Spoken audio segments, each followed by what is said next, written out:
Hello, hello, beloveds, and happy Wednesday. Happy Wisdom Wednesday. Yesterday, I popped in to ask you, how are you feeling? And I love some of the responses that I got because we really have to allow ourselves to get into our feelings.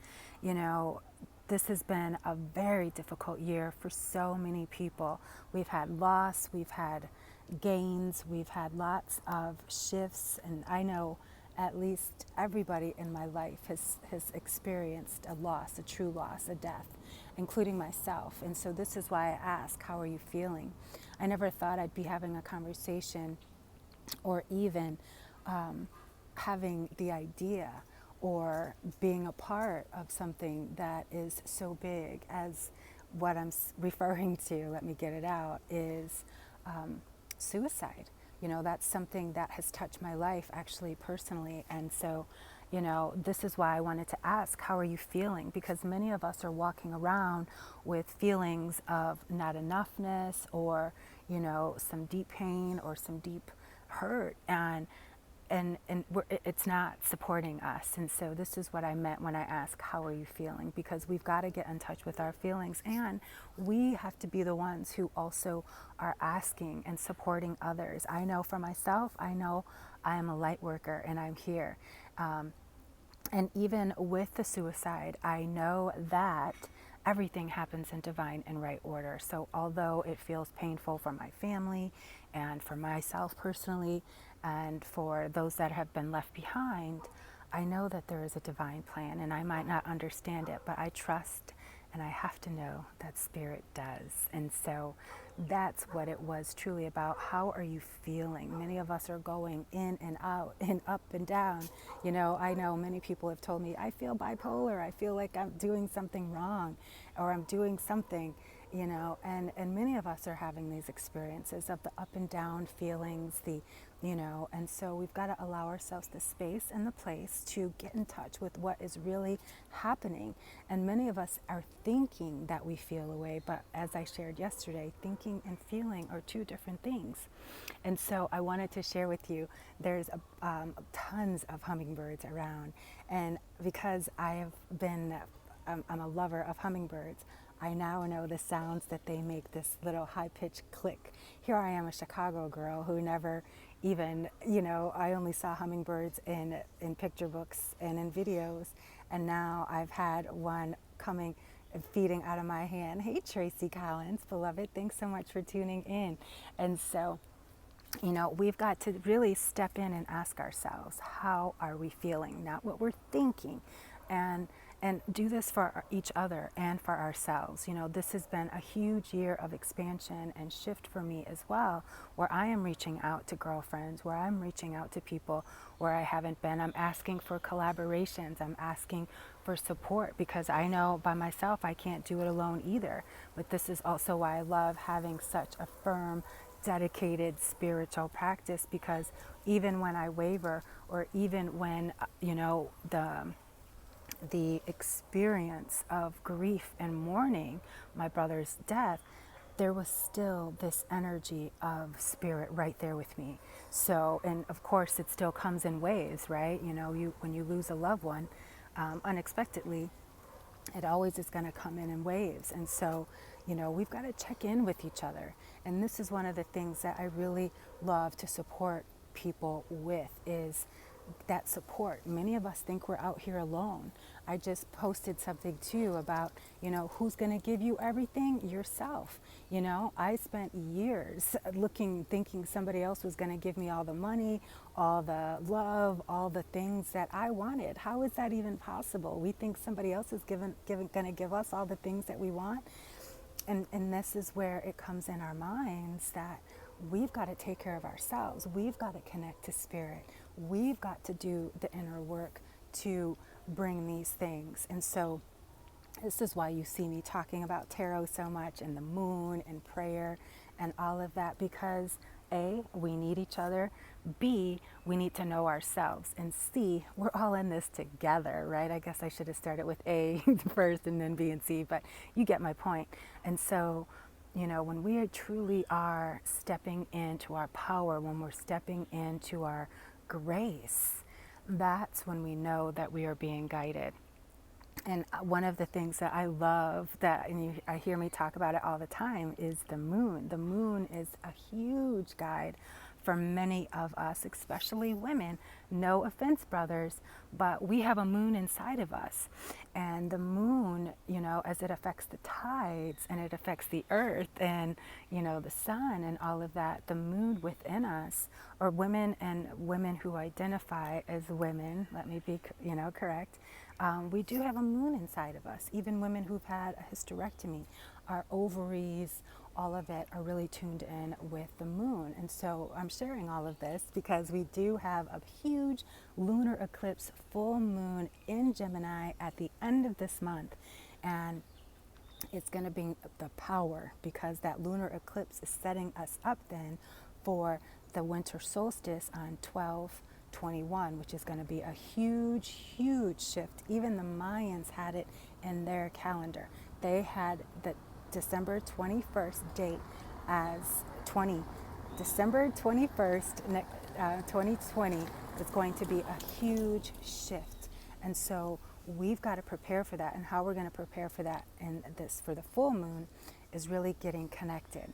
And I love, love, love. I shared on Monday how I had a new moon hangover because I was born on a new moon, so it always gives me so much energy that I can't even sleep.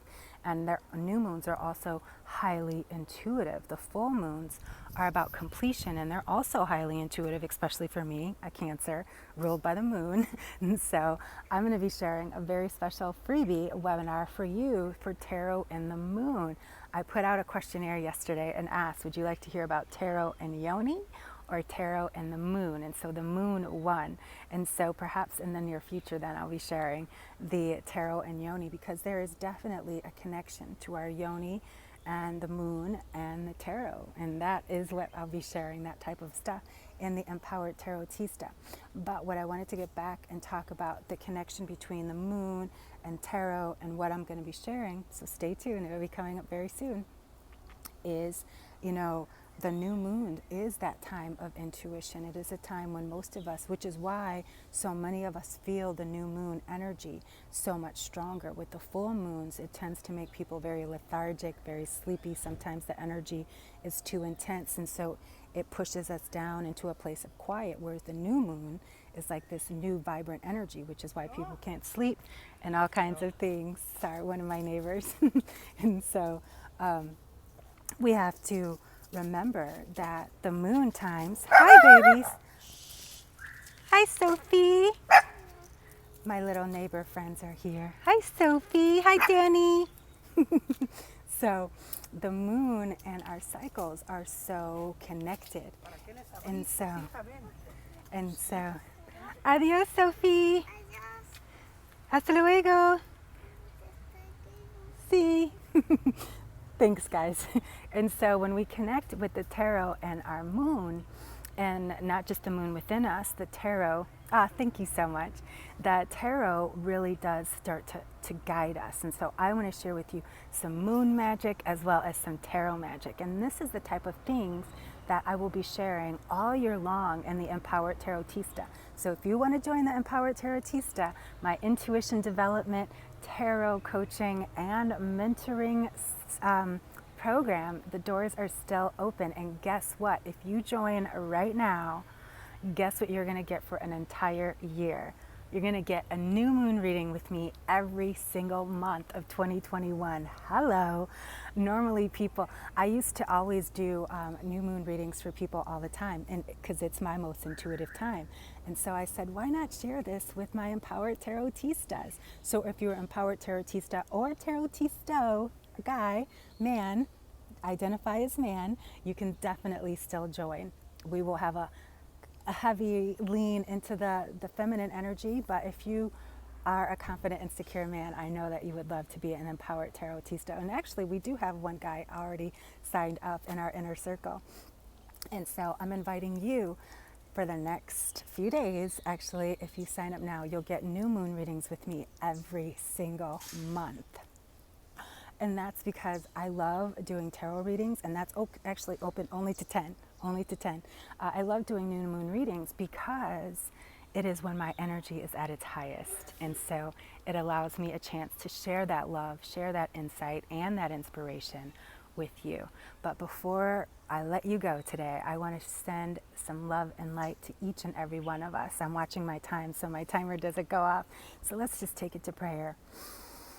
I know I talked about a lot today, the moon. I talked about feeling ourselves, being connected. And so I am just knowing that as we allow ourselves to be connected to ourselves, we are allowing ourselves to be connected to our higher self, into the Holy Spirit that is guiding and providing for each and every one of us. So I call forth the angels and the ancestors. I call forth the divine in all of us. I call forth the energy and the magic of the universe. Bless us each and bless us all. And I bless every step we take, every drink, every sip, every food, everything we do today. May the rest of this day be absolutely blessed. And may we take this into our dreams and into our sleep. And so I bless every man, woman, and child, every tree and every sea, every animal and every insect. I bless every spirit that takes their first breath and every spirit that takes their last. For this and so much more, I am grateful. So I let it be, I let it go, and thank you, thank you, thank you. I am grateful, so, so grateful. And so it is, Ashe, Amen, blessed be. I always make sure in my prayers that I bless anyone who is born, any spirit that is born, and any spirit that is lost. So if you just joined, please go to the beginning so you can hear what I was talking about the spirit and what is coming. And I've got some more stuff coming for you, don't you worry, for December. And I gave you a little bit of a hint yesterday and another little hint today. Can't wait to share you come December 1st. Actually next week I'll start sharing some of this with you, because guess what? I am here to support, and that is the most important. As I shared, knowing that my brother passed away, feeling unsupported, is one of the things that now I'm on a mission to make sure that no one ever feels that way, that I can do my part. So I send you so much love and light, beloveds, and until next time, know you are loved and you are enough. I love you. Peace and blessings.